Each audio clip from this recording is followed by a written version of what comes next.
Tu vas chercher à manger? Non. Ces deux jeunes policiers tirent à pile ou face celui qui ira chercher leur repas à la cantine du commissariat de Russell Street. J'ai choisi Pile. Pile?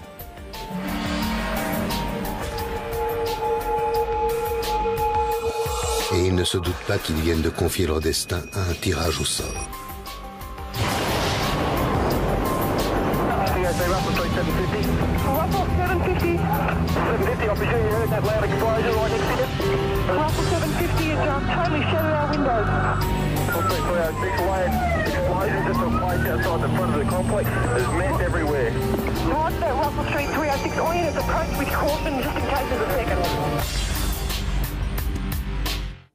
Bonjour, soyez les bienvenus sur ce plateau.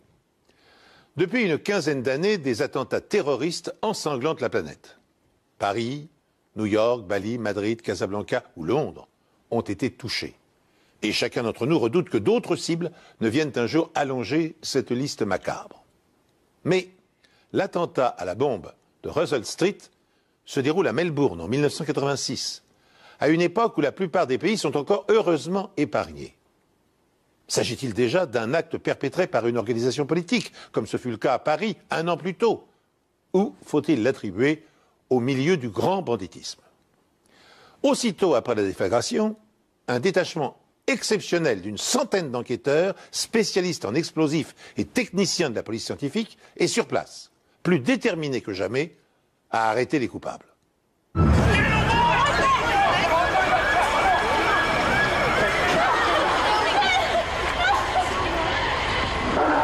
Stand by. Unit calling urgent.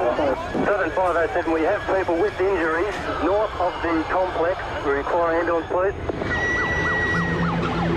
Je partais déjeuner au commissariat de Russell Street quand elle a explosé.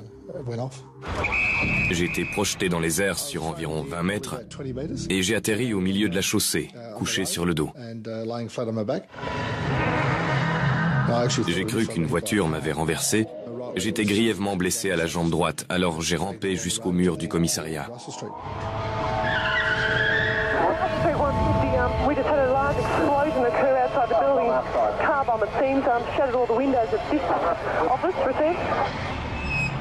Tout à coup, le bâtiment a tremblé avec un bruit terrible. Il y avait une énorme poussière noire très fine qui tombait du toit en bois. Tout était noir. Il y avait du verre partout. Je me suis levé, j'ai regardé par la fenêtre. Il y avait cet énorme nuage de fumée noire à l'avant.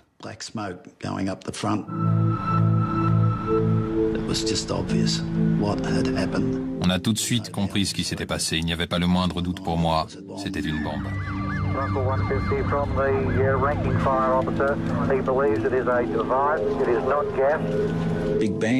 Une grosse explosion.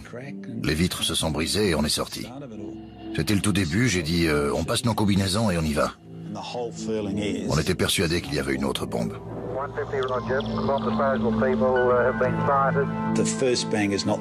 Le premier bang n'est jamais le dernier. C'est ce qu'on m'a appris à l'armée en Irlande du Nord. La première explosion vous fait sortir et la deuxième vous tue.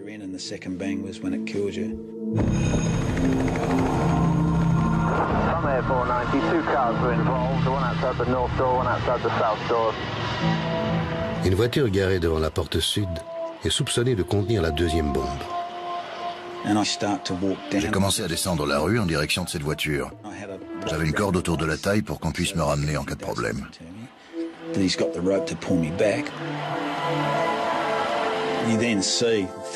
En marchant, j'ai vu beaucoup de choses sur la chaussée. Des fragments de dynamite, de détonateurs et ainsi de suite. Et si on marche sur un de ces détonateurs, on risque d'y laisser un pied. On aurait dit un champ de bataille. Je suis arrivé dans la cour du vieux tribunal d'instance de Melbourne et ce que j'ai vu, je ne l'oublierai jamais. Sa chaussure brûlait, sa chemise était en lambeaux. À chaque fois que son cœur battait, on voyait un afflux de sang. La peau de ses mains se décollait. Je lui ai demandé son nom et elle a répondu Angela. Angela Taylor. Angela est la jeune policière de 22 ans qui a joué à pile ou face avec un collègue pour savoir lequel des deux irait chercher les repas de midi à la cantine. Angela avait perdu son pari. Quand la bombe explose, la boule de feu la touche de plein fouet. Je l'ai assise par terre dans le bureau. Évidemment, elle souffrait et elle ne comprenait pas ce qui se passait. J'ai téléphoné plusieurs fois et on est venu à son secours. Le juge West était devant et lui aussi était blessé. Danadio était sur la chaussée. Je suis allé vers le mur et des policiers sont arrivés pour m'aider. Ils m'ont conduit vers l'escalier de la porte nord et ils m'ont allongé. Il y avait encore des explosions.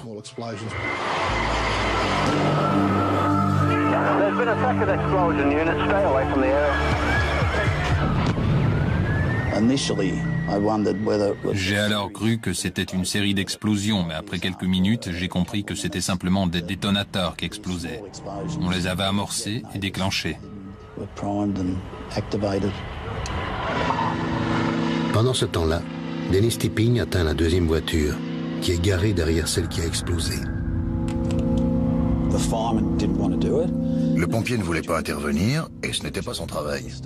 Parce qu'il y avait de la dynamite. Et quand il y a une bombe, on doit d'abord la désamorcer. Alors j'ai éteint le feu, et par chance, il n'y avait pas d'autres bombes. Ce n'était qu'une voiture de police banalisée.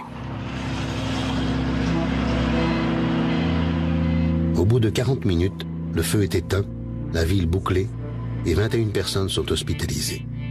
L'agent Taylor, qui est grièvement blessé, et l'inspecteur Donadio en font partie. Bonsoir. Des terroristes ont visé Melbourne aujourd'hui. Plusieurs bombes ont explosé devant le commissariat central, blessant des dizaines de personnes et causant d'importants dégâts. Les immeubles de Bourke Street à Queensby Street ont été évacués. Les magasins ont fermé et à 14h30, la plupart des rues de la ville étaient désertes. Ce qui s'est passé cet après-midi n'est rien d'autre qu'un attentat terroriste comme on en a vu ailleurs dans le monde. Et c'est inquiétant de savoir qu'il y a des lâches, des gens disposés à recourir à ce type de violence contre la population sans se soucier des vies et des biens. Je n'avais aucun doute. On visait la police en particulier et les autorités en général. Et ça a marché. Ils étudient une liste de noms de personnes devant comparaître devant le tribunal de Melbourne, en face du commissariat. Mais aucun individu ou groupe n'a revendiqué l'attentat. Ce qui est certain, c'est que cette attaque va donner lieu à une enquête d'une ampleur jamais connue en Australie. Toute la police s'est sentie concernée. Notre seul but était de retrouver les responsables, de les localiser et de les arrêter.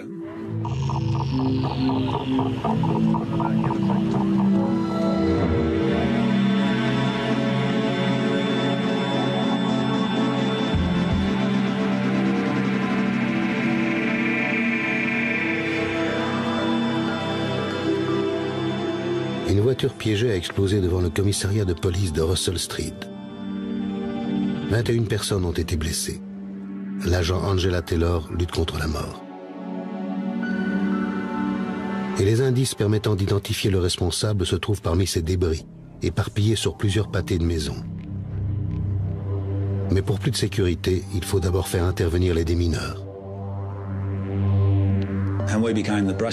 On a minutieusement nettoyé la zone pour rechercher le moindre indice.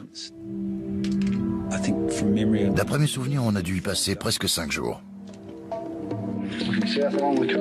On traverse un couloir. On est maintenant au 4e étage de la cantine. On a trouvé des détonateurs dans Russell Street. On a trouvé un détonateur non explosé dans la salle de gym des femmes, au 4e. Des membres de la police scientifique sont entrés par la fenêtre dans ce bâtiment pour chercher d'autres indices, alors que d'autres, à 4 pattes, tentaient d'extraire des débris du bitume. Ils ont trouvé un pneu qui devait venir de la voiture piégée, sur le parking de derrière. Il s'est donc littéralement envolé pour retomber sur le parking derrière le bâtiment. Aucun indice ne peut être négligé. Comme dans un puzzle, chaque pièce va permettre à la police scientifique de comprendre ce qui s'est passé. Il faut récupérer tous les débris pour pouvoir reconstituer ce qui s'est passé.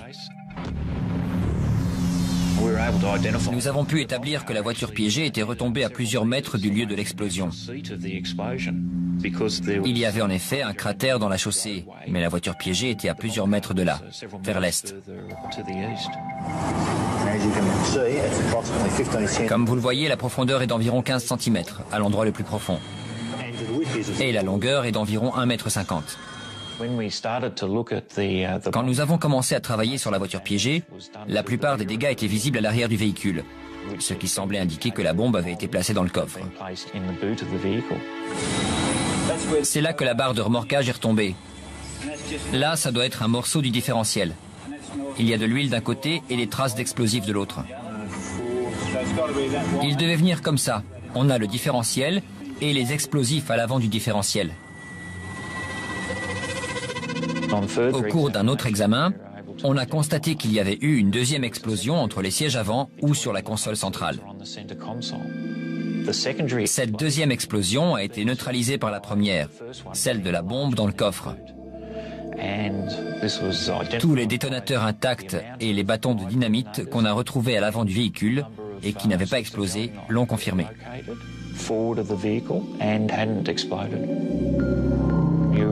On s'est demandé ce qui serait arrivé si tout cela avait explosé. Une partie du bâtiment aurait été détruite.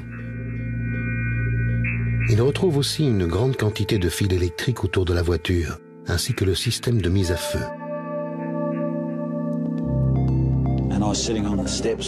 J'étais assis sur les marches après l'explosion et j'ai regardé sur ma gauche. Il y avait ce morceau de bois avec le réveil fixé dessus. C'était ça. Vous savez, quand on voit ça, on fait vite le rapprochement. Oui, c'est une bombe à retardement. Ce morceau de bois avait l'air quelconque, et c'était simplement un morceau de poteau de clôture. Fixé à ce morceau de bois, il y avait aussi des pièces de métal ainsi qu'une lingette. Cette lingette avait apparemment servi de tampon entre les éléments de mise à feu. Elle servait à empêcher le mécanisme de se déclencher. Celui qui a transporté la bombe dans ce véhicule a pris d'énormes risques en l'amenant jusque dans Russell Street, comme il l'a fait. La moindre bosse aurait pu déclencher le système. Pendant 5 jours, des centaines de policiers ratissent méticuleusement le périmètre de l'explosion. Parmi les milliers de débris éparpillés, ils collectent de nombreux détonateurs, une grande quantité de fils électriques et un morceau de bois sur lequel est fixé un réveil. Doutant pouvoir retrouver d'où ce morceau de bois provient, les enquêteurs constatent malgré tout avec soulagement que les terroristes ont abandonné derrière eux un indice important. La plaque d'immatriculation était encore près du véhicule et ça nous a permis d'identifier très rapidement son propriétaire. Mais il avait été volé peu de temps avant l'attentat.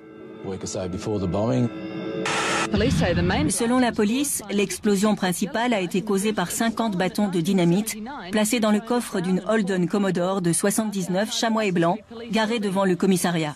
Elle était équipée de jantes dorées et d'une double sortie d'échappement. Aujourd'hui, ils ont amené la même voiture dans Russell Street dans l'espoir de réveiller des souvenirs.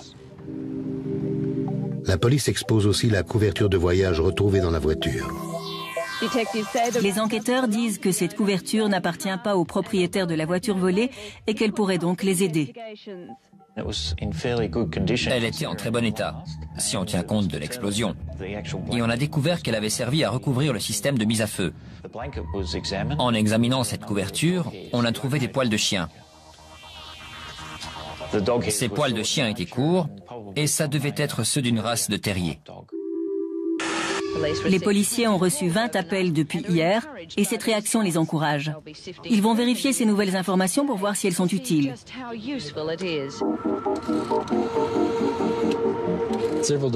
Plusieurs jours après l'attentat, une personne a contacté le commissaire divisionnaire Mick Miller et lui a dit qu'elle avait des images du responsable de cet attentat. Elle a aussi exigé 300 000 € contre ce renseignement.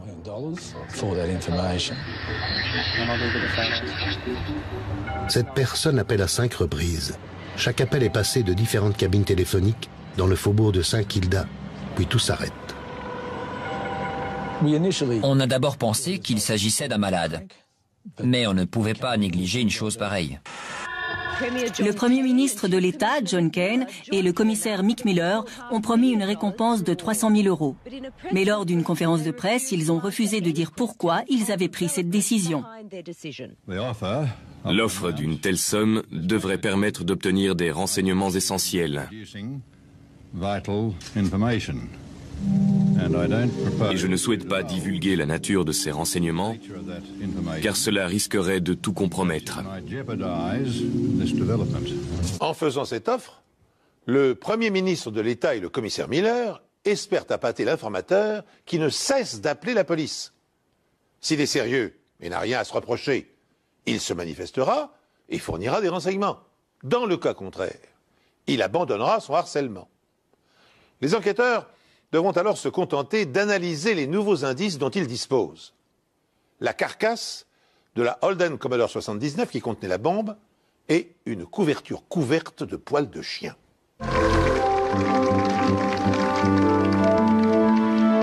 Il y a maintenant 3 semaines que l'attentat a eu lieu et Angela Taylor, qui est sortie major de sa promotion à 22 ans, est toujours hospitalisée dans un état grave.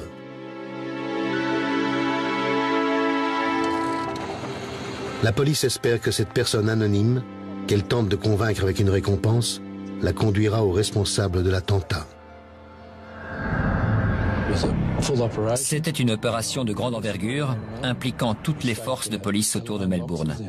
On surveillait les cabines d'une bonne partie de Saint-Kilda et d'Elwood. Il a à nouveau appelé le commissaire et il a été arrêté dans une cabine téléphonique par un inspecteur de Saint-Kilda.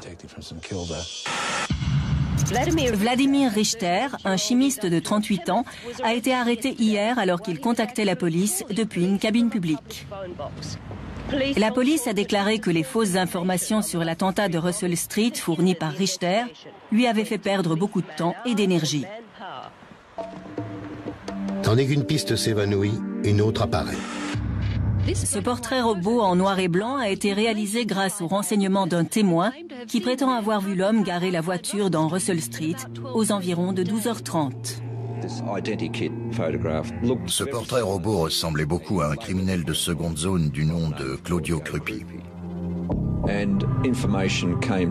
dépositions de divers témoins indiquaient que le jour de l'attentat, il avait été vu emballer ce qui ressemblait à de la dynamite. Il avait beaucoup de haine pour un inspecteur de la brigade criminelle et on savait qu'il pouvait être violent. On a fait plusieurs interventions pour essayer de localiser Claudio Crupi. Et elles ont toutes échoué. Il avait très vite quitté Melbourne et il faisait tout pour ne pas être arrêté. Alors bien sûr, cet homme est devenu notre principal suspect. Tandis que les inspecteurs recherchent activement Claudio Crupi, une autre enquête sans lien avec l'attentat conduit 2 policiers travaillant sur des vols de voitures à se rendre au commissariat de Russell Street où l'épave du véhicule piégé a été entreposée. Environ 3 semaines avant l'attentat de Russell Street, une berline Daimler rouge volée a été prise en chasse par la police de la route. Le conducteur a eu un accrochage et il s'est enfui. La brigade criminelle de Saint-Albans nous a demandé de venir car dans le coffre de cette Daimler, il y avait un sac qui contenait des morceaux de plaques d'immatriculation. On a découvert que c'était celle d'une Holden Brock spéciale volée et j'avais indiqué dans la base de données de la police que si le véhicule était retrouvé, il fallait me contacter immédiatement. Et c'est ce qui se produit. Pendant qu'on attendait qu'il nous amène la Brock spéciale pour qu'on l'examine, on s'est promené un peu et on est allé voir la voiture de l'attentat de Russell Street. Et en observant ce véhicule, on a vu que le numéro de châssis avait été effacé avec une perceuse.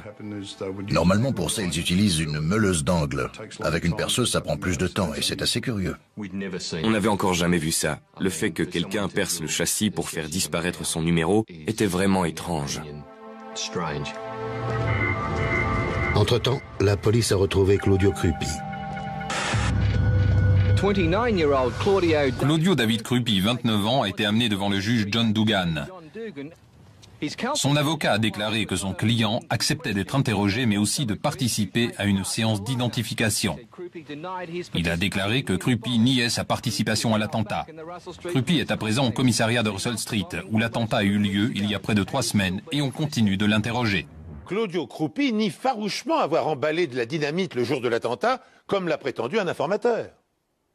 Tandis que les policiers le maintiennent en garde à vue pour l'interroger, la Commodore Brock spéciale est transportée au commissariat de Russell Street pour y être expertisée.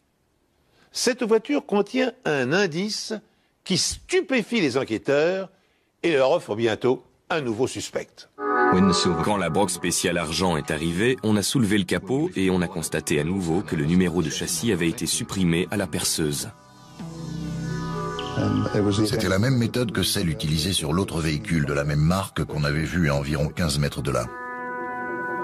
Voir 2 véhicules avec des trous à la place du numéro de châssis, c'était vraiment exceptionnel. Et je me suis dit que la personne qui avait volé la Brock spéciale et la Daimler pourrait être également impliquée dans l'attentat de Russell Street.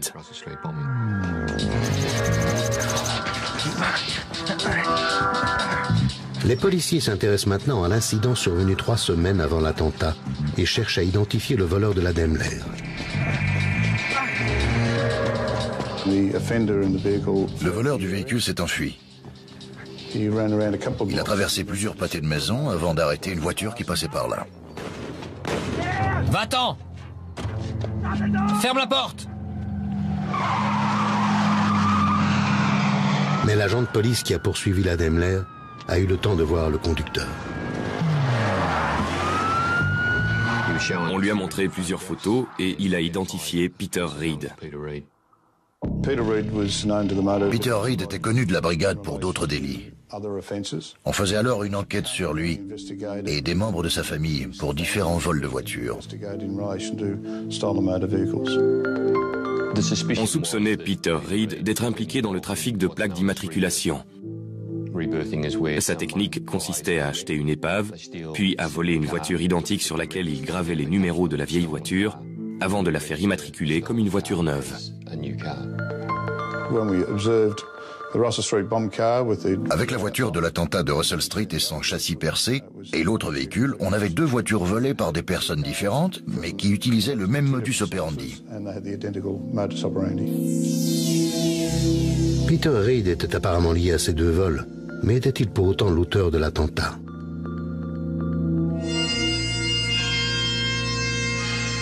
Et maintenant, un meurtrier? Un millier de personnes est venu à l'école de police Glen Waverly rendre un dernier hommage à la policière, souvent décrite comme une jeune femme pleine de vie, brillante et franche. Parmi ces personnes, il y avait le juge Ian West et l'inspecteur Carl Donadio, tous 2 victimes de l'attentat. C'était très bouleversant. Je me souviens très bien des funérailles. J'étais heureux d'être là pour rendre hommage à Angela. Dehors, 500 membres de la police et des services d'urgence font une haie d'honneur au cortège qui se dirige vers le crématorium de Springvale pour une crémation privée. Il y a une destinée qui fait de nous des frères. Aucun d'entre nous ne s'en va seul. Dès le début, on a décidé qu'on l'enquêterait jusqu'au bout. Et sa mort a renforcé notre détermination. C'est certain.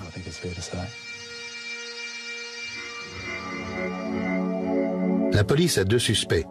Le premier est le suspect privilégié. En effet, des témoins ont vu Claudio Krupy préparer une bombe le matin même de l'attentat de Russell Street.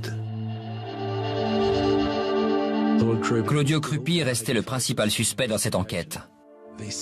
La piste de la Brock spéciale argent était également très intéressante pour notre enquête. Le second suspect se nomme Peter Reed. Délinquant spécialisé dans le vol de voitures, il est connu des services de police pour faire disparaître les numéros de série des voitures volées à l'aide d'une perceuse électrique. Or, cette particularité se retrouve sur l'épave du véhicule ayant servi à l'attentat, comme sur la Holden Brock spéciale dont la plaque d'immatriculation a été retrouvée en plusieurs morceaux dans le coffre de la Daimler rouge, également volée. Les enquêteurs s'interrogent sur cette série de coïncidences. Un gang de voleurs de voitures serait-il impliqué dans l'attentat?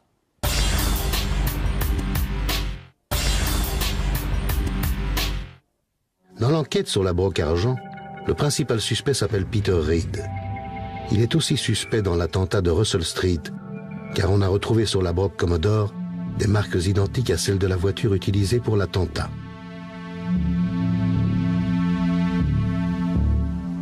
Dès qu'on a fait ce lien, l'équipe chargée de l'enquête sur l'attentat a aussitôt été informée. On a aussi appris que la brigade de répression du banditisme enquêtait sur Peter Reed pour plusieurs affaires. Peter Reed était un suspect très intéressant pour la brigade de répression du banditisme dans plusieurs affaires de braquage de banques particulièrement violents.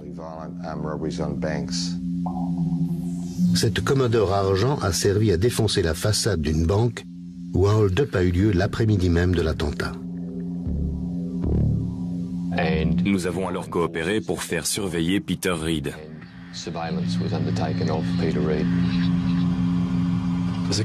Après ça, on a organisé plusieurs descentes le 25 avril, jour férié en Australie. Cette opération visait à trouver des éléments liés aux voitures volées et toute autre preuve permettant d'établir un lien avec des attaques à main armée dans lesquelles elles auraient été utilisées. Il fallait aussi découvrir si elles avaient ou non un lien avec l'attentat de Russell Street.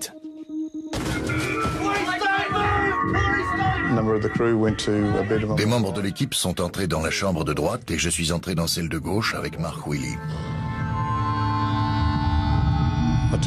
J'ai allumé la lumière. Au fond, il y avait une fenêtre qui, avec la lumière, faisait office de miroir. Et on voyait Peter Reed sur son lit en sous-vêtements. J'ai avancé en essayant de voir ce qui se passait à l'intérieur depuis le pas de la porte. Il était en position de combat et il tenait un calibre 45 qu'il pointait dans ma direction. On appelle ça le tunnel de la mort. On ne sait pas bien où ils sont, mais eux savent où vous êtes. Je me suis alors retourné en disant « Peter, c'est John Bradbury de la police, pose ton arme ». La seule réaction de Reed a été de tirer à 2 reprises dans ma direction.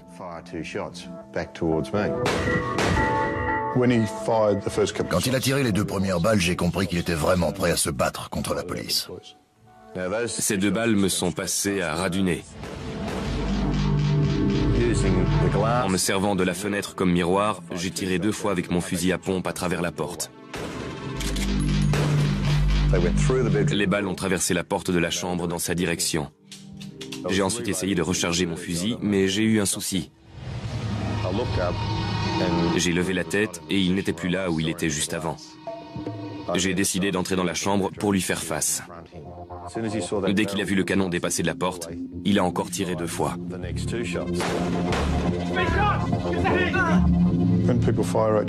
Quand on vous tire dessus, tout semble se passer au ralenti. On voit la flamme du canon, et même si ça ne dure qu'une fraction de seconde, ça semble durer toute une minute.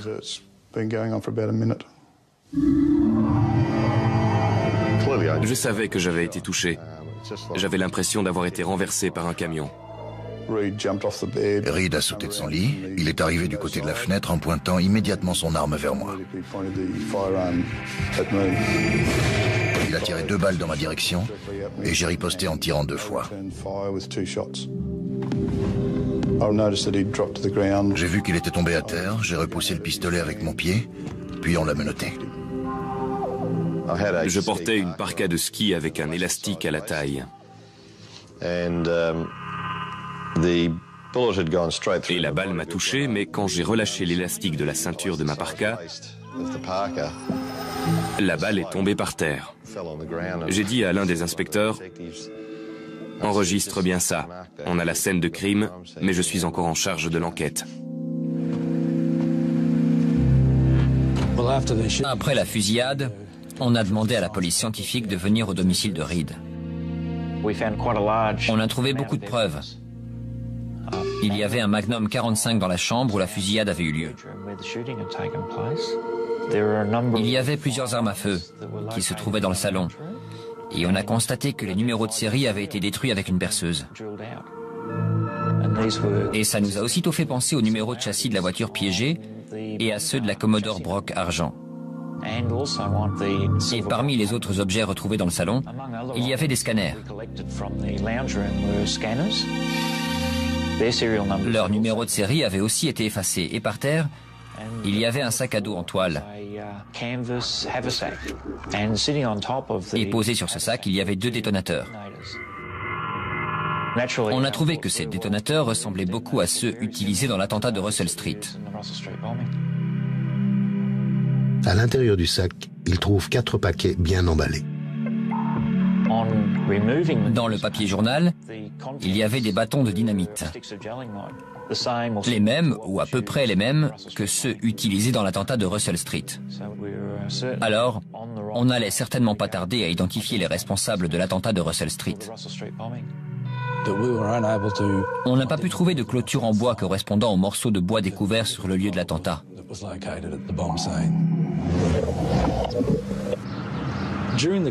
Mais pendant la surveillance, on avait vu Peter Reid se rendre à plusieurs reprises à Nunawading, dans Harris Avenue. D'autres brigades sont également intervenues au même moment à cette adresse. Il n'y avait vraiment rien qui pouvait faire un lien entre cet endroit et l'attentat, en dehors du fait que Peter Reid s'y rendait parfois. Cette maison était occupée par Carl Zalinka. Il n'avait pas de casier judiciaire. On a interrogé Carl pendant à peu près 2 heures. On lui a demandé s'il connaissait Peter Reid et il a nié le connaître. On savait que ce n'était pas vrai et qu'il nous mentait. C'était aussi évident qu'il était très mal à l'aise. Il fallait découvrir ce qu'il savait et ce qu'il voulait nous cacher. Peter Reid de Calista a quitté l'hôpital aujourd'hui et a comparu en audience préliminaire devant le tribunal de Melbourne. Il a été inculpé de 2 tentatives de meurtre et de 7 autres chefs d'accusation, dont celui de vol à main armée. Lorsque le service d'identification judiciaire se rend au domicile de Peter Reid, il découvre plusieurs empreintes intéressantes. Ils ont trouvé une empreinte digitale sur le journal d'Albury Border, qui enveloppait plusieurs bâtons de dynamite. Il s'agissait d'une empreinte appartenant à Rodney Minogue, un récidiviste. Mais il y avait aussi une autre empreinte sur la porte des toilettes. Et cette empreinte digitale appartenait au frère de Rodney, Craig Minogue. Il s'agissait en réalité de petits voyous. Et personnellement, je pense qu'ils jouaient un rôle secondaire dans cette affaire. Ça ne fait pas de doute. On a établi que Rodney et Peter Reid s'étaient connus en prison. On a recherché les frères Minogue, mais sans succès. Ils avaient quitté Melbourne peu après l'attentat de Russell Street et personne ne les avait revus. Peter Reid, le voleur de voiture, attirait de sang-froid sur 2 policiers. En perquisitionnant son domicile, les experts ont découvert une foule d'indices. Des armes, dont le numéro de série a été effacé à la perceuse, des détonateurs et des bâtons de dynamite, et les empreintes digitales des frères Rodney et Craig Minogue, 2 voyous de piètre envergure. Les enquêteurs constatent aussi qu'un certain Carl Zalinka est venu chercher Craig Minogue à la sortie du tribunal où il était interrogé. Or, Zalinka occupe la maison dans laquelle Peter Reid s'est rendu lorsqu'il était sous surveillance policière. Les membres du gang sont identifiés. Reid, Zalinka et les frères Minogue ont-ils constitué une association de malfaiteurs pour attaquer le commissariat central de Melbourne? Si ce lien existe, les policiers doivent être en mesure de le prouver scientifiquement. On savait que Zalinka connaissait Craig et Rodney Minogue parce qu'on a montré des photos des Minogue à des voisins et ils les ont reconnus. Alors on ne comprenait pas pourquoi il prétendait le contraire. Au laboratoire de la police scientifique, les techniciens comparent les détonateurs retrouvés chez Reid à ceux de l'attentat de Russell Street. Les fils de ces détonateurs étaient découpés de la même façon que ceux de l'attentat de Russell Street. Il s'était servi d'outils pour couper ces fils. Si on réussissait à retrouver ces outils, alors on pourrait dire « ce sont bien ces pinces qui ont été utilisées ». En revanche, ils ont trouvé l'origine de la barre de métal qui a été clouée sur le morceau de bois découvert sur le lieu de l'attentat. Une nuit, alors qu'il s'était couché, notre spécialiste en explosifs s'est dit que la pièce de métal servant à compléter le circuit entre le minuteur et les explosifs devait être une poignée de poubelle en fer. Et quand on a regardé de plus près la poubelle de Karl Zelinka, on a remarqué que le couvercle n'était plus là et qu'il y avait plusieurs entailles sur les poignées de cette poubelle. Comme si quelqu'un s'était entraîné à couper les poignées. Quand on a demandé à Karl où était le couvercle, il est resté très vague. Il n'avait pas très envie de nous dire où il était. Dans tous les endroits où on allait, on regardait s'il y avait des poteaux en eucalyptus rouge qui correspondaient aux morceaux de bois retrouvés dans Russell Street. Lorsqu'ils ont inspecté cette propriété la première fois, ils n'ont pas trouvé grand-chose, mais lors d'une autre visite, le spécialiste en explosifs s'intéresse à la clôture des voisins. Bob Barnes a sauté par-dessus la clôture d'un voisin et il a disparu sous un camélia. J'entends encore son petit rire ce jour-là. Il a placé le morceau de bois sur ce poteau de clôture. Il y avait le même défaut dans le bois et il correspondait à la perfection. On en a conclu que c'était bien le poteau d'où venait le support de la bombe. Cette découverte a probablement été l'une des plus importantes de toute ma carrière. Et on est encore étonné d'avoir pu le retrouver. C'était très important pour nous. À partir de là, le détachement spécial a considéré ce lieu comme étant celui où la bombe avait certainement été préparée. Karl Zelinka est devenu un personnage essentiel et on l'a conduit au poste. Moi-même et un autre inspecteur avons eu une discussion très sérieuse avec lui. Et je lui ai exposé tout ce que nous savions à son sujet. Ses mensonges, le morceau de bois, sa poubelle. Il avait menti en prétendant ne pas connaître les frères Minogue ni Peter Reed. Et nous lui avons dit, si vous étiez à notre place, que penseriez-vous? Et il a compris qu'il devait enfin parler. Il a dit qu'il nous dirait tout ce qu'il savait, mais qu'il fallait qu'on garantisse sa sécurité, celle de sa famille et de sa petite amie. Karl nous a révélé que Craig Minogue et Rodney Minogue vivaient chez lui et que Peter Reed venait souvent les voir. Le mardi précédant l'attentat de Russell Street, il a vu cette magnifique berline, cette Commodore, entrer dans le garage. C'était une voiture 2 tons, blanc et chamois. Elle avait de superbes jantes. C'était la même que le véhicule qui avait explosé dans Russell Street. Une autre fois, il était allé dans le garage. Et il avait vu quelque chose qui ressemblait à une caisse de dynamite. Il a demandé des explications à Craig Minogue et Craig lui a dit d'oublier ce qu'il avait vu. Craig Minogue a offert un voyage à Sydney à Karl et à sa petite amie, à Pâques, au moment de l'attentat. Quand il est revenu, les 2 frères partaient. Ils lui ont dit de se débarrasser du couvercle de sa poubelle. Il l'a mis dans la trémie qui partait pour la décharge.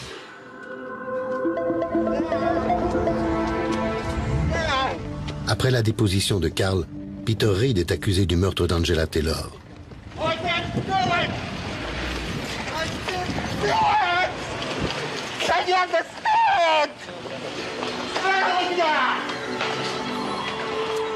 Mais les Minogue restent introuvables. Karl Zelinka nous a dit que les frères Minogue et Peter Reed avaient reçu la visite d'un homme d'environ 50 ans. Karl savait seulement qu'on l'appelait Stan the Man et qu'il vivait à la campagne. Les experts de la police scientifique de Melbourne ont accompli en quelques semaines un travail remarquable. Les fils électriques, la poignée de poubelle et le morceau de bois d'eucalyptus supportant la bombe apportent les preuves matérielles de l'implication de Peter Reed dans l'attentat. En attendant de pouvoir localiser les frères Minogue, les enquêteurs s'intéressent maintenant au mystérieux Stan the Man, grâce à la description qu'en fait Zelinka et à une recherche dans les casiers judiciaires. Ils parviennent à l'identifier. Il se nomme Stanley Brian Taylor. Cet homme était un criminel particulièrement violent. Sa première condamnation remontait à 1949 pour un vol de poissons. Il n'avait que 12 ans et il a passé une bonne partie de sa vie en prison. À la fin des années 70, il a été libéré de prison et, contre toute attente, il s'est rangé. Il travaillait comme conseiller auprès de personnes qui avaient fait de la prison. Il leur donnait des conseils pour leur éviter de récidiver, comme il l'avait fait. Mais est-ce réellement le cas? Est-ce que cet homme est allé voir les frères Minogue et Reed pour les dissuader ou pour leur prêter main forte?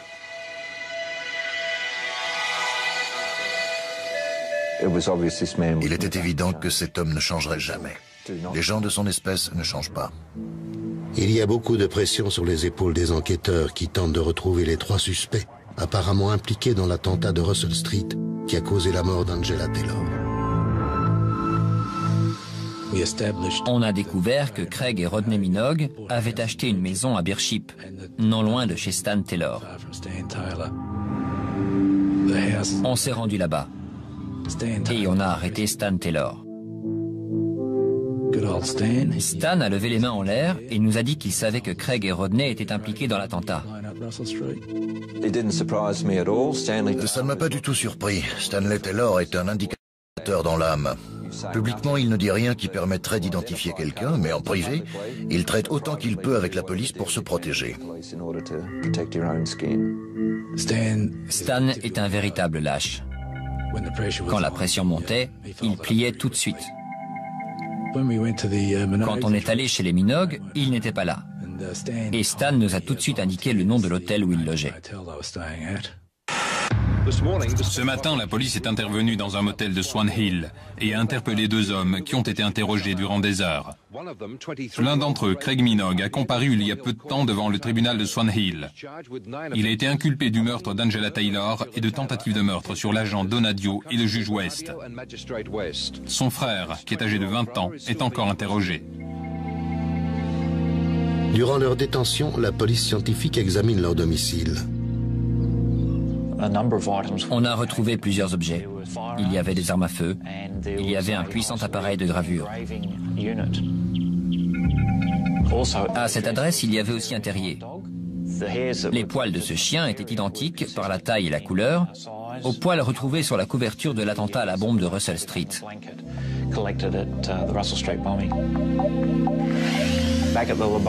Une fois au laboratoire, j'ai utilisé cet appareil pour percer l'acier de vieilles armes à feu.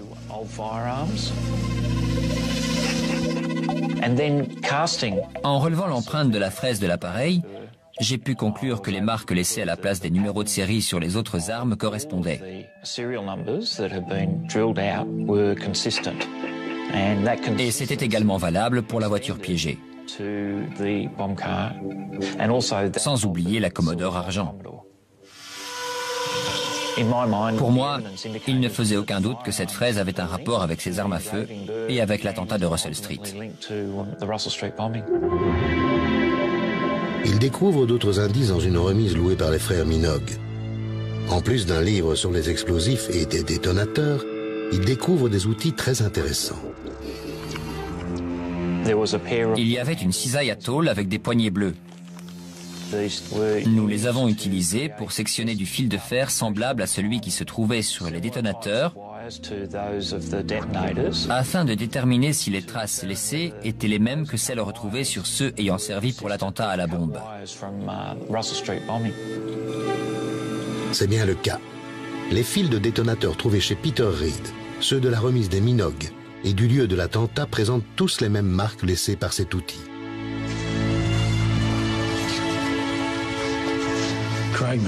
Craig Minogue s'est assis dans la salle d'interrogatoire avec un demi-sourire et il nous a simplement donné son nom et son adresse, puis il est resté muet. Mais les choses se passent différemment avec son jeune frère Rodney. Il a téléphoné à sa mère et après ça, il a avoué qu'il était impliqué. Et il nous a dit tout ce qu'il savait sur l'attentat à la bombe de Russell Street. Tout avait été principalement orchestré et planifié par Stan Taylor. Stan a déclaré aux enquêteurs qu'il était là le matin de l'attentat, mais qui n'avait rien à voir avec cette affaire. Nous croyons à la version de Rodney, pas à celle de Stan. D'autres témoins ont corroboré cette version. En réunissant les dernières preuves matérielles permettant d'inculper Peter Reed et les frères Minogue dans l'attentat meurtrier, les enquêteurs ont bouclé la boucle. Pour clore l'affaire, il ne leur reste plus qu'à déterminer le degré d'implication de Stan Taylor. Un homme qui prétend être son ami n'hésite pas à le dénoncer en échange d'une protection policière. Stan avait un grand ami à Beership, du nom de Paul Herzl. Et c'est lui qui nous a fourni les derniers éléments. Il a joué un rôle essentiel dans la préparation de l'attentat. Il était là lorsque le groupe a volé de la dynamite dans une mine pour la préparation de l'attentat.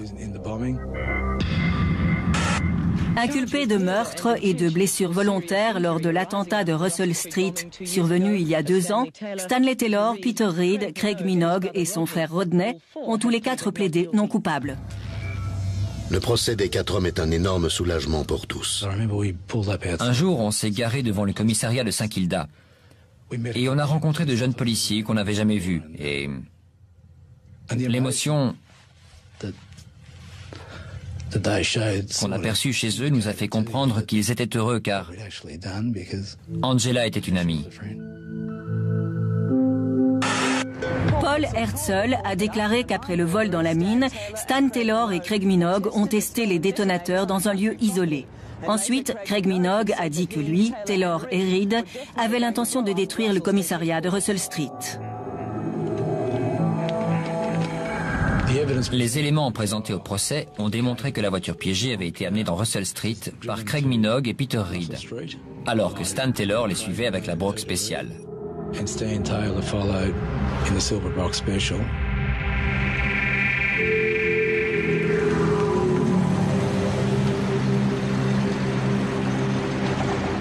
Ils ont alors garé la voiture devant la porte sud du commissariat de Russell Street. Puis, ils ont dégagé la lingette afin de déclencher la minuterie.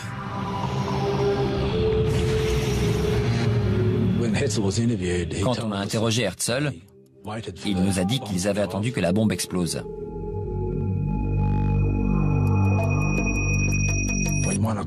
Et ils se sont inquiétés en ne la voyant pas exploser à 13 heures.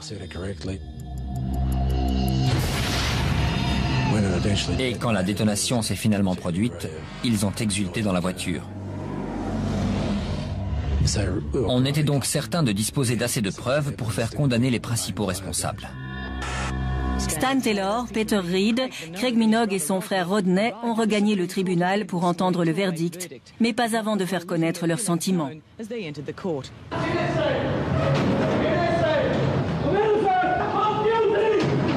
Je me souviens du jour où le verdict a été prononcé. J'étais malade et il y avait beaucoup de tension. Le jury a reconnu Stanley Taylor et Craig Minogue coupables du meurtre de l'agent Angela Taylor, de blessures graves sur l'agent Carl Donadio et le juge Ian West, ainsi que d'autres chefs d'accusation. Je me suis dit, maintenant, je sais que vous allez payer pour ce que vous avez fait.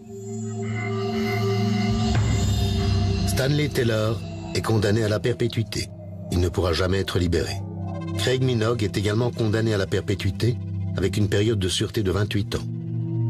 La condamnation de son frère pour complicité post facto a été annulée en appel. Le juge Frank Vincent retrouvera les jurés demain matin. Ceux-ci poursuivent leur délibération sur le sort de Peter Reed à la suite de son arrestation à Calista.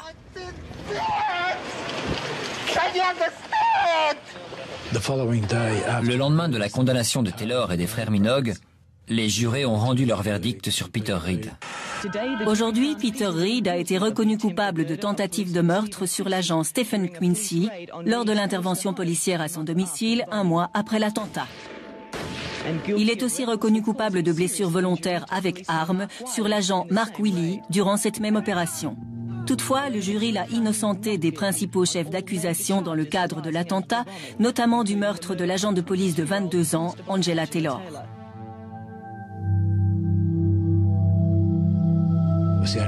C'est le seul verdict d'un jury qui m'a fait pleurer, après 31 ans dans la police. Qu'est-ce que je peux dire? Nous étions vraiment déçus, très déçus. Et rien n'a changé. Peter Reid a été libéré en 1995 après 9 années d'incarcération. Le verdict et la peine infligée sont surprenants, voire choquants. Car, en dehors d'avoir fait feu sur 2 policiers, les liens qui reliaient Peter Reid au reste de la bande et donc à l'organisation et à l'exécution de l'attentat avaient été établis par quantité de preuves scientifiques. Comment, dans ces conditions, expliquer la clémence du juge? Reid a plaidé la légitime défense, arguant que les policiers venus l'arrêter avaient tiré sur lui les premiers. Par ailleurs, aucune réponse vraiment satisfaisante n'a été apportée à la question fondamentale. Pour quelles raisons les 4 malfrats ont-ils attaqué le commissariat de Melbourne? Il semblerait que l'un des membres du groupe, sans doute Peter Reid d'ailleurs, ait décidé de se venger d'un inspecteur qu'il avait arrêté quelques années plus tôt. Pour terminer cette histoire tragique, sachez encore qu'une journée commémorative a été créée en hommage aux policiers tués et blessés dans l'attentat et que les fonds récoltés à cette occasion sont intégralement versés au service d'urgence des hôpitaux publics. Une unité de soins pour les enfants victimes d'abus physiques et sexuels a par ailleurs été ouverte en 2001. Elle porte le nom d'Angela Taylor, la première policière australienne à avoir été tuée dans l'exercice de ses fonctions. Merci d'avoir suivi cette enquête en ma compagnie. Je vous donne rendez-vous prochainement sur cette antenne pour une nouvelle enquête impossible.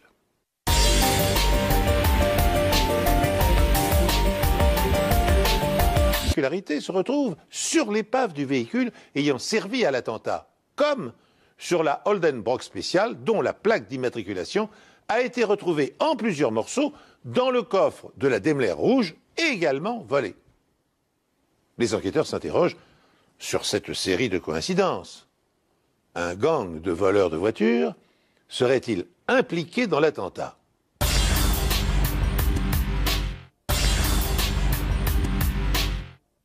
Dans l'enquête sur la broque argent, le principal suspect s'appelle Peter Reid. Il est aussi suspect dans l'attentat de Russell Street, car on a retrouvé sur la broque Commodore des marques identiques à celles de la voiture utilisée pour l'attentat.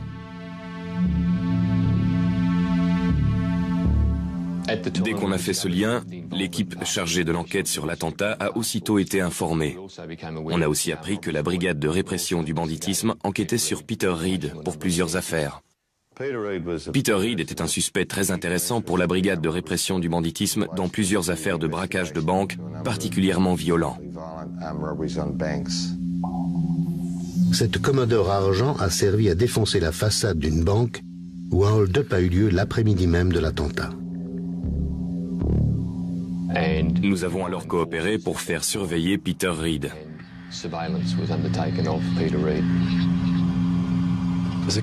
Après ça, on a organisé plusieurs descentes le 25 avril, jour férié en Australie. Cette opération visait à trouver des éléments liés aux voitures volées et toute autre preuve permettant d'établir un lien avec des attaques à main armée dans lesquelles elles auraient été utilisées. Il fallait aussi découvrir si elles avaient ou non un lien avec l'attentat de Russell Street.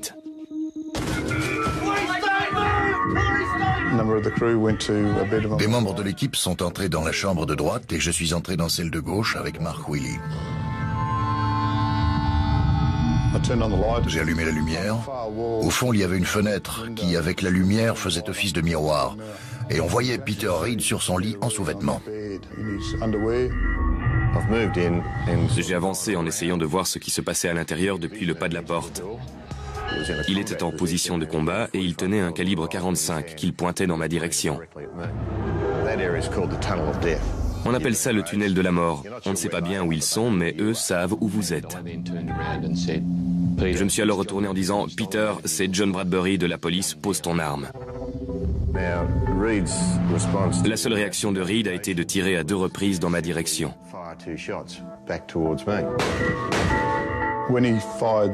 Quand il a tiré les 2 premières balles, j'ai compris qu'il était vraiment prêt à se battre contre la police. Ces 2 balles me sont passées à ras du nez. Il s'est donc littéralement envolé pour retomber sur le parking derrière le bâtiment. Aucun indice ne peut être négligé. Comme dans un puzzle, chaque pièce va permettre à la police scientifique de comprendre ce qui s'est passé. Il faut récupérer tous les débris pour pouvoir reconstituer ce qui s'est passé. Nous avons pu établir que la voiture piégée était retombée à plusieurs mètres du lieu de l'explosion. Il y avait en effet un cratère dans la chaussée, mais la voiture piégée était à plusieurs mètres de là, vers l'est. Comme vous le voyez, la profondeur est d'environ 15 cm, à l'endroit le plus profond. Et la longueur est d'environ 1,50 m. Quand nous avons commencé à travailler sur la voiture piégée, la plupart des dégâts étaient visibles à l'arrière du véhicule, ce qui semblait indiquer que la bombe avait été placée dans le coffre. C'est là que la barre de remorquage est retombée. Là, ça doit être un morceau du différentiel. Il y a de l'huile d'un côté et des traces d'explosifs de l'autre. Il devait venir comme ça. On a le différentiel et les explosifs à l'avant du différentiel. Au cours d'un autre examen, on a constaté qu'il y avait eu une deuxième explosion entre les sièges avant ou sur la console centrale. Cette deuxième explosion a été neutralisée par la première, celle de la bombe dans le coffre. Tous les détonateurs intacts et les bâtons de dynamite qu'on a retrouvés à l'avant du véhicule et qui n'avaient pas explosé l'ont confirmé.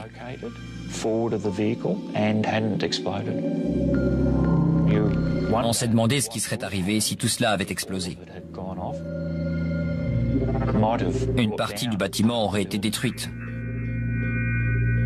Il retrouve aussi une grande quantité de fils électriques autour de la voiture, ainsi que le système de mise à feu.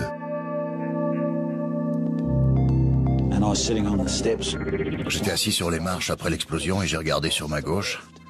Il y avait ce morceau de bois avec le réveil fixé dessus. C'était ça. Vous savez, quand on voit ça, on fait vite le rapprochement. Oui, c'est une bombe à retardement. Ce morceau de bois avait l'air quelconque, et c'était simplement un morceau de poteau de clôture. Fixé à ce morceau de bois, il y avait aussi des pièces de métal ainsi qu'une lingette. Cette lingette avait apparemment servi de tampon entre les éléments de mise à feu. Elle servait à empêcher le mécanisme de se déclencher. Celui qui a transporté la bombe dans ce véhicule a pris d'énormes risques en l'amenant jusque dans Russell Street, comme il l'a fait. La moindre bosse, morceau de bois, sa poubelle. Il avait menti en prétendant ne pas connaître les frères Minogue ni Peter Reed. Et nous lui avons dit, si vous étiez à notre place, que penseriez-vous? Et il a compris qu'il devait enfin parler. Il a dit qu'il nous dirait tout ce qu'il savait, mais qu'il fallait qu'on garantisse sa sécurité, celle de sa famille et de sa petite amie. Carl nous a révélé que Craig Minogue et Rodney Minogue vivaient chez lui et que Peter Reed venait souvent les voir. Le mardi précédant l'attentat de Russell Street, il a vu cette magnifique berline, cette Commodore, entrer dans le garage. C'était une voiture 2 tons, blanc et chamois. Elle avait de superbes jantes. C'était la même que le véhicule qui avait explosé dans Russell Street. Une autre fois, il était allé dans le garage. Et il avait vu quelque chose qui ressemblait à une caisse de dynamite. Il a demandé des explications à Craig Minogue et Craig lui a dit d'oublier ce qu'il avait vu. Craig Minogue a offert un voyage à Sydney à Carl et à sa petite amie, à Pâques, au moment de l'attentat. Quand il est revenu, les 2 frères partaient. Ils lui ont dit de se débarrasser du couvercle de sa poubelle. Il l'a mis dans la trémie qui partait pour la décharge.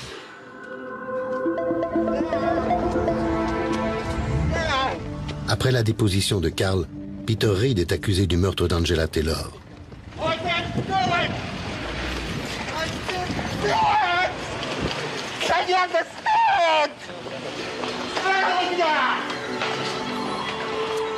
Mais les Minogue restent introuvables.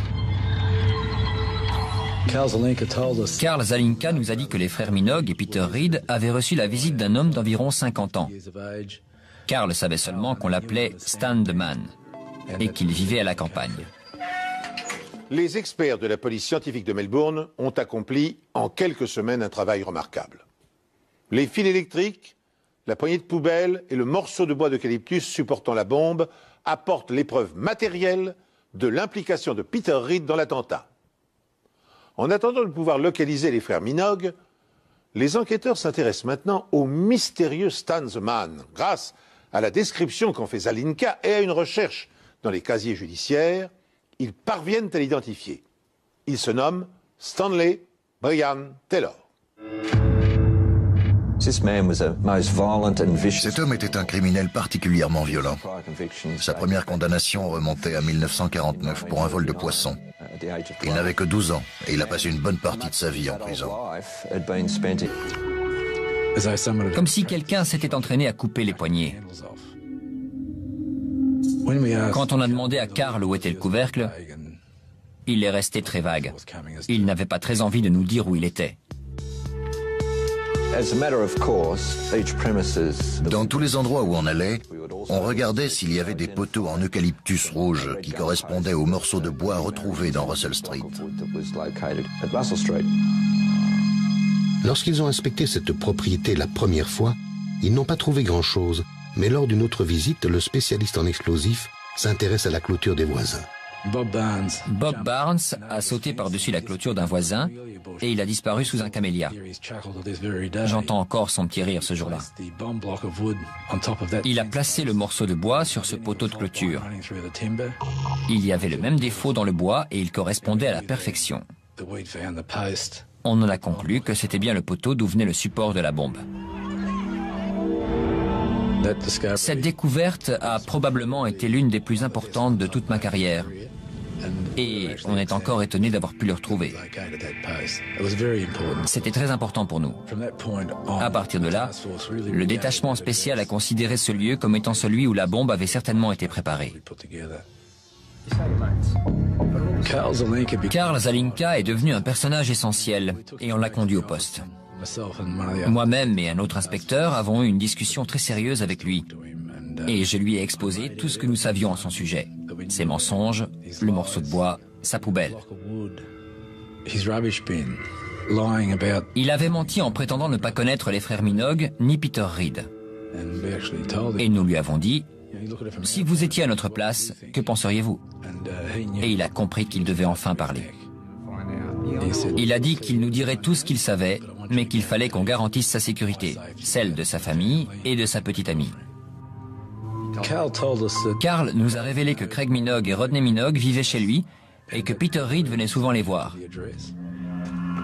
Le mardi précédant l'attentat de Russell Street, il a vu cette magnifique berline, cette Commodore, entrer dans le garage.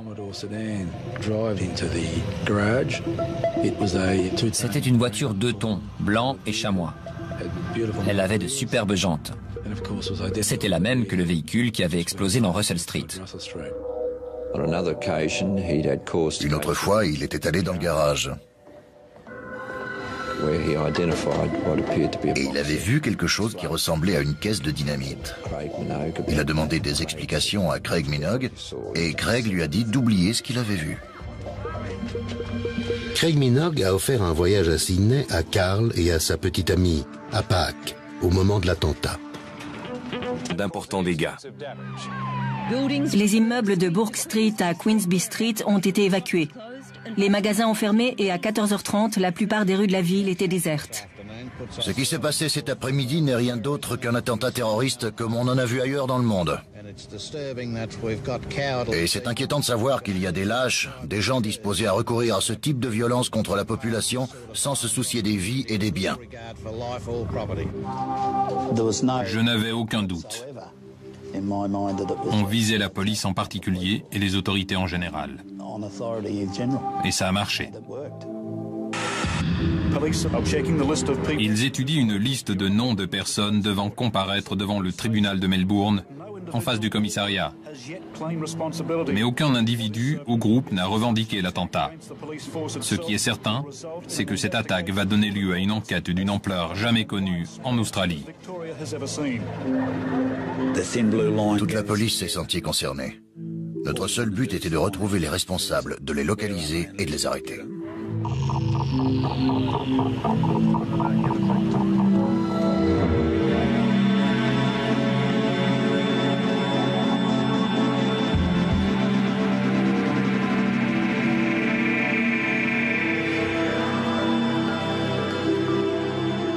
Une voiture piégée a explosé devant le commissariat de police de Russell Street. 21 personnes ont été blessées. L'agent Angela Taylor lutte contre la mort. Et les indices permettant d'identifier le responsable se trouvent parmi ces débris, éparpillés sur plusieurs pâtés de maisons. Mais pour plus de sécurité, il faut d'abord faire intervenir les démineurs. On a minutieusement nettoyé la zone pour rechercher le moindre indice. D'après mes souvenirs, on a dû y passer presque 5 jours. On traverse un couloir. On est maintenant au 4e étage de la cantine. On a trouvé des détonateurs dans Russell Street. On a trouvé un détonateur non explosé dans la salle de gym des femmes, au 4e.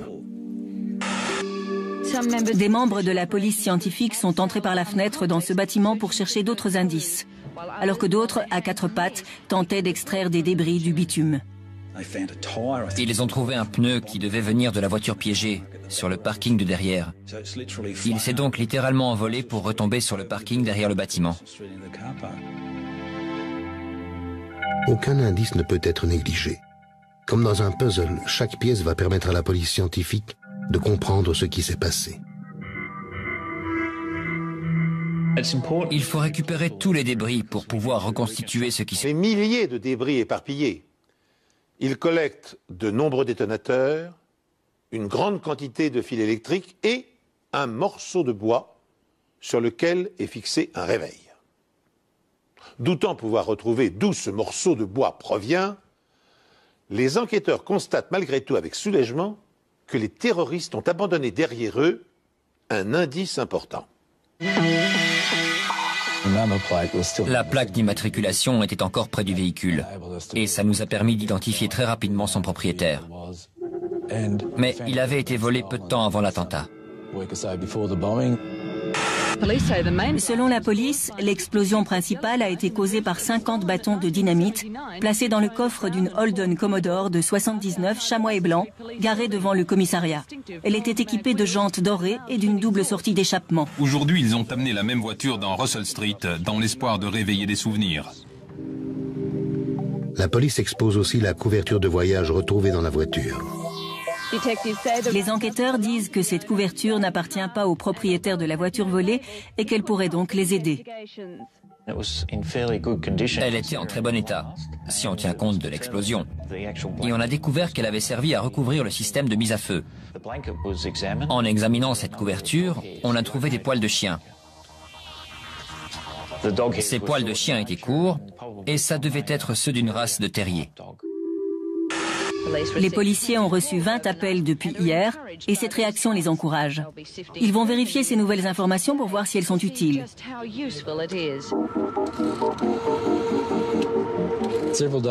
Plusieurs jours après l'attentat, une personne a contacté le commissaire divisionnaire Mick Miller et lui a dit qu'elle avait des images du responsable de cet attentat. Elle a aussi exigé 300 000 € contre ce renseignement.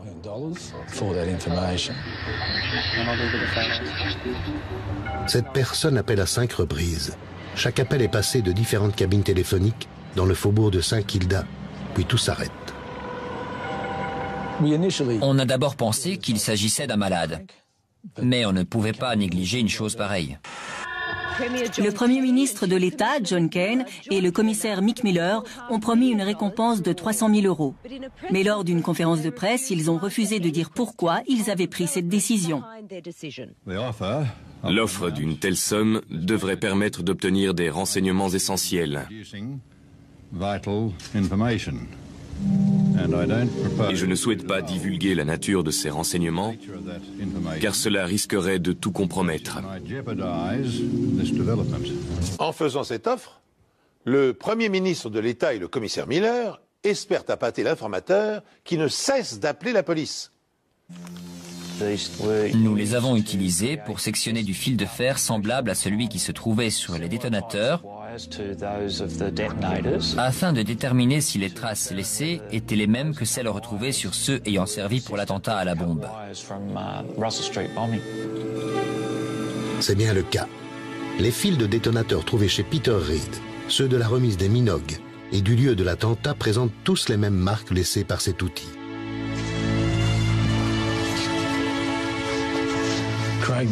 Craig Minogue s'est assis dans la salle d'interrogatoire avec un demi-sourire et il nous a simplement donné son nom et son adresse, puis il est resté muet. Mais les choses se passent différemment avec son jeune frère Rodney. Il a téléphoné à sa mère et après ça, il a avoué qu'il était impliqué. Et il nous a dit tout ce qu'il savait sur l'attentat à la bombe de Russell Street. Tout avait été principalement orchestré et planifié par Stan Taylor. Stan a déclaré aux enquêteurs qu'il était là le matin de l'attentat, mais qui n'avait rien à voir avec cette affaire. Nous croyons à la version de Rodney, pas à celle de Stan. D'autres témoins ont corroboré cette version. En réunissant les dernières preuves matérielles permettant d'inculper Peter Reed et les frères Minogue dans l'attentat meurtrier, les enquêteurs ont bouclé la boucle. Pour clore l'affaire, il ne leur reste plus qu'à déterminer le degré d'implication de Stan Taylor. Un homme qui prétend être son ami n'hésite pas à le dénoncer en échange d'une protection policière. Stan avait un grand ami à Beership, du nom de Paul Herzl. Et c'est lui qui nous a fourni les derniers éléments. Il a joué un rôle essentiel dans la préparation de l'attentat. Il était là lorsque le groupe a volé de la dynamite dans une mine pour la préparation de l'attentat. Inculpé de meurtre et de blessures volontaires lors de l'attentat de Russell Street survenu il y a 2 ans, Stanley Taylor, Peter Reed, Craig Minogue et son frère Rodney ont tous les 4 plaidé non coupables. Le procès des 4 hommes est un énorme soulagement pour tous. Un jour, on s'est garé devant le commissariat de Saint-Kilda et on a rencontré de jeunes policiers qu'on n'avait jamais vus. Et l'émotion qu'on a perçue chez eux nous a fait comprendre qu'ils étaient heureux car Angela était une amie. Paul Herzl a déclaré qu'après le vol dans la mine, Stan Taylor et Craig Minogue ont testé les détonateurs dans un lieu isolé. Ensuite, Craig Minogue a dit que lui, Taylor et Reed avaient l'intention de détruire le commissariat de Russell Street. Les éléments présentés au procès ont démontré que la voiture piégée avait été amenée dans Russell Street. Le journal d'Albury Border, qui enveloppait plusieurs bâtons de dynamite. Il s'agissait d'une empreinte appartenant à Rodney Minogue, un récidiviste. Mais il y avait aussi une autre empreinte sur la porte des toilettes. Et cette empreinte digitale appartenait au frère de Rodney, Craig Minogue. Il s'agissait en réalité de petits voyous. Et personnellement, je pense qu'ils jouaient un rôle secondaire dans cette affaire. Ça ne fait pas de doute. On a établi que Rodney et Peter Reed s'étaient connus en prison. On a recherché les frères Minogue, mais sans succès. Ils avaient quitté Melbourne peu après l'attentat de Russell Street et personne ne les avait revus. Peter Reed, le voleur de voiture, a tiré de sang-froid sur 2 policiers. En perquisitionnant son domicile, les experts ont découvert une foule d'indices. Des armes, dont le numéro de série a été effacé à la perceuse, des détonateurs et des bâtons de dynamite, et les empreintes digitales des frères Rodney et Craig Minogue, 2 voyous de piètre envergure. Les enquêteurs constatent aussi qu'un certain Karl Zalinka est venu chercher Craig Minogue à la sortie du tribunal où il était interrogé. Or, Zalinka occupe la maison dans laquelle Peter Reed s'est rendu lorsqu'il était sous surveillance policière. Les membres du gang sont identifiés. Reed, Zalinka et les frères Minogue ont-ils constitué une association de malfaiteurs pour attaquer le commissariat central de Melbourne. Si ce lien existe, les policiers doivent être en mesure de le prouver scientifiquement. On savait que Zelinka connaissait Craig et Rodney Minogue parce qu'on a montré des photos des Minogue à des voisins et ils les ont reconnus. Alors on ne comprenait pas pourquoi il prétendait le contraire. Au laboratoire de la police scientifique, les techniciens comparent les détonateurs retrouvés chez Reed à ceux de l'attentat de Russell Street. Les fils de ces détonateurs étaient découpés de la même façon que ceux de l'attentat de Russell Street. Il s'était servi d'outils pour couper ces fils. Si on réussissait à retrouver ces outils, alors on pourrait dire « ce sont bien ces pinces qui ont été utilisées ». En revanche, ils ont trouvé l'origine de la barre de métal qui a été clouée sur le morceau de bois découvert sur le lieu de l'attentat. Une nuit, alors qu'il s'était couché, notre spécialiste en explosifs s'est dit que la pièce de métal servant à compléter le circuit entre le minuteur et les explosifs devait être une poignée de poubelle en fer. Pour moi, c'était une bombe.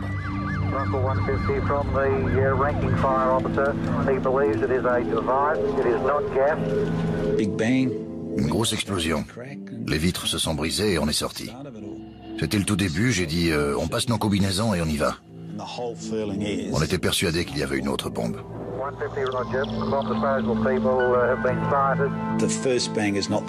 Le premier bang n'est jamais le dernier. C'est ce qu'on m'a appris à l'armée en Irlande du Nord. La première explosion vous fait sortir et la deuxième vous tue.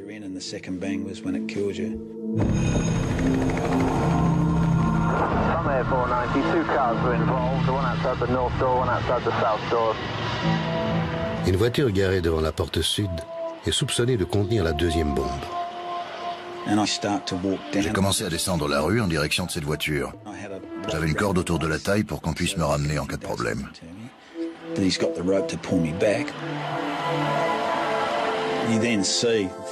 En marchant, j'ai vu beaucoup de choses sur la chaussée. Des fragments de dynamite, de détonateurs et ainsi de suite. Et si on marche sur un de ces détonateurs, on risque d'y laisser un pied. On aurait dit un champ de bataille. Je suis arrivé dans la cour du vieux tribunal d'instance de Melbourne et ce que j'ai vu, je ne l'oublierai jamais.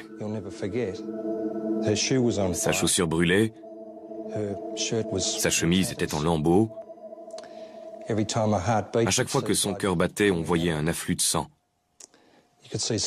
La peau de ses mains se décollait. Je lui ai demandé son nom et elle a répondu Angela. Angela Taylor. Angela est la jeune policière de 22 ans qui a joué à pile ou face avec un collègue pour savoir lequel des deux irait chercher les repas de midi à la cantine. Angela avait perdu son pari. Quand la bombe explose, la boule de feu la touche de plein fouet.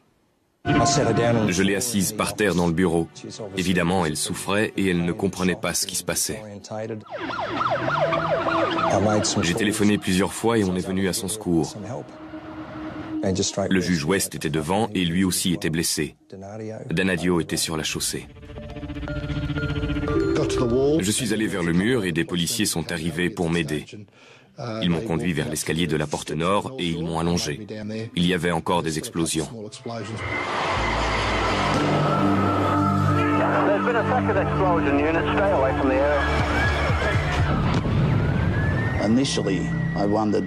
J'ai alors cru que c'était une série d'explosions, mais après quelques minutes, j'ai compris que c'était simplement des détonateurs qui explosaient. On les avait amorcés et déclenchés. Pendant ce temps-là, Attention. Le jury a reconnu Stanley Taylor et Craig Minogue coupables du meurtre de l'agent Angela Taylor, de blessures graves sur l'agent Carl Donadio et le juge Ian West, ainsi que d'autres chefs d'accusation. Je me suis dit, maintenant, je sais que vous allez payer pour ce que vous avez fait. Stanley Taylor est condamné à la perpétuité. Il ne pourra jamais être libéré. Craig Minogue est également condamné à la perpétuité avec une période de sûreté de 28 ans. La condamnation de son frère pour complicité post facto a été annulée en appel. Le juge Frank Vincent retrouvera les jurés demain matin. Ceux-ci poursuivent leur délibération sur le sort de Peter Reed à la suite de son arrestation à Calista.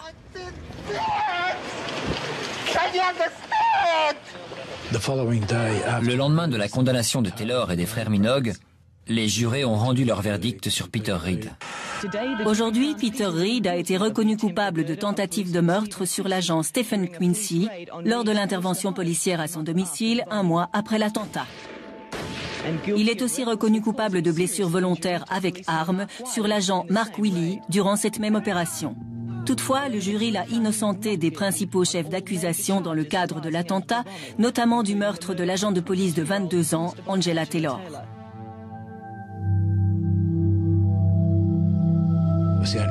C'est le seul verdict d'un jury qui m'a fait pleurer, après 31 ans dans la police. Qu'est-ce que je peux dire? Nous étions vraiment déçus, très déçus. Et rien n'a changé. Peter Reed a été libéré en 1995, après 9 années d'incarcération. Le verdict et la peine infligée sont surprenants, voire choquants. Car, en dehors d'avoir fait feu sur 2 policiers, les liens qui reliaient Peter Reed au reste de la bande et donc à l'organisation et à l'exécution de l'attentat avaient été établis par quantité de preuves scientifiques. Comment, dans ces conditions, expliquer la clémence du juge? Reed a plaidé la légitime défense, arguant que les policiers venus l'arrêter avaient tiré sur lui les premiers. Par ailleurs, aucune réponse vraiment satisfaisante n'a été apportée à la question fondamentale. Pour quelles raisons les 4 malfrats ont-ils attaqué le commissariat de Melbourne? Il semblerait que l'un des membres du groupe, sans doute Peter Reed d'ailleurs, ait décidé de se venger d'un inspecteur qu'il avait arrêté quelques années plus tôt. Pour terminer cette histoire tragique, sachez encore qu'une journée commémorative a été créée. Pour inspecter cette propriété la première fois, ils n'ont pas trouvé grand-chose, mais lors d'une autre visite, le spécialiste en explosifs s'intéresse à la clôture des voisins. Bob Barnes a sauté par-dessus la clôture d'un voisin et il a disparu sous un camélia. J'entends encore son petit rire ce jour-là. Il a placé le morceau de bois sur ce poteau de clôture. Il y avait le même défaut dans le bois et il correspondait à la perfection. On en a conclu que c'était bien le poteau d'où venait le support de la bombe. Cette découverte a probablement été l'une des plus importantes de toute ma carrière. Et on est encore étonné d'avoir pu le retrouver. C'était très important pour nous. À partir de là, le détachement spécial a considéré ce lieu comme étant celui où la bombe avait certainement été préparée. Carl Zelinka est devenu un personnage essentiel et on l'a conduit au poste. Moi-même et un autre inspecteur avons eu une discussion très sérieuse avec lui et je lui ai exposé tout ce que nous savions à son sujet. Ses mensonges, le morceau de bois, sa poubelle. Il avait menti en prétendant ne pas connaître les frères Minogue ni Peter Reed. Et nous lui avons dit, si vous étiez à notre place, que penseriez-vous? Et il a compris qu'il devait enfin parler. Il a dit qu'il nous dirait tout ce qu'il savait, mais qu'il fallait qu'on garantisse sa sécurité, celle de sa famille et de sa petite amie. Carl nous a révélé que Craig Minogue et Rodney Minogue vivaient chez lui et que Peter Reed venait souvent les voir. Le mardi précédant l'attentat de Russell Street, il a vu cette magnifique berline, cette Commodore, entrer dans le garage. C'était une voiture 2 tons, blanc et chamois. Elle avait de superbes jantes. C'était la même que le véhicule qui avait explosé dans Russell Street. Une autre fois, il était allé dans le garage. Et il avait vu quelque chose qui ressemblait à une caisse de dynamite. Il a demandé des explications à Craig Minogue et Craig lui a dit d'oublier ce qu'il avait vu. Craig Minogue a offert un voyage à Sydney à Carl et à sa petite amie, à Pâques, au moment de l'attentat. Quand il est revenu, les 2 frères partaient. Ils lui ont dit de se débarrasser du couvercle de sa poubelle. Il l'a mis dans la trémie qui partait pour la décharge.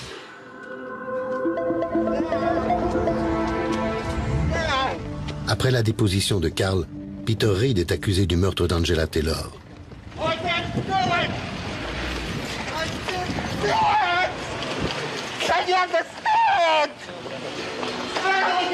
De noms de personnes devant comparaître devant le tribunal de Melbourne, en face du commissariat. Mais aucun individu ou groupe n'a revendiqué l'attentat. Ce qui est certain, c'est que cette attaque va donner lieu à une enquête d'une ampleur jamais connue en Australie. Toute la police s'est sentie concernée. Notre seul but était de retrouver les responsables, de les localiser et de les arrêter.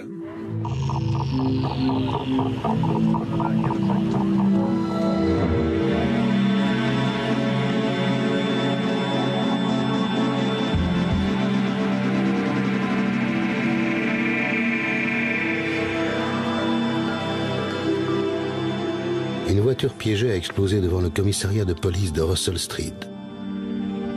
21 personnes ont été blessées. L'agent Angela Taylor lutte contre la mort. Et les indices permettant d'identifier le responsable se trouvent parmi ces débris, éparpillés sur plusieurs pâtés de maisons. Mais pour plus de sécurité, il faut d'abord faire intervenir les démineurs. On a minutieusement nettoyé la zone pour rechercher le moindre indice. D'après mes souvenirs, on a dû y passer presque 5 jours. On traverse un couloir.